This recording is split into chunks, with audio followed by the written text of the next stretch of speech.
Welcome!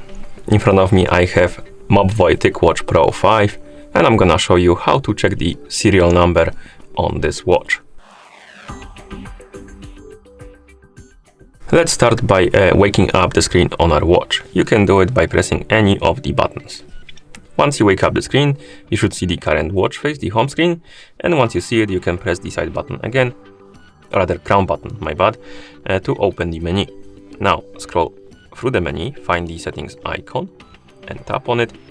Here scroll down, find the system option and select it, and then find the option called about and tap on it.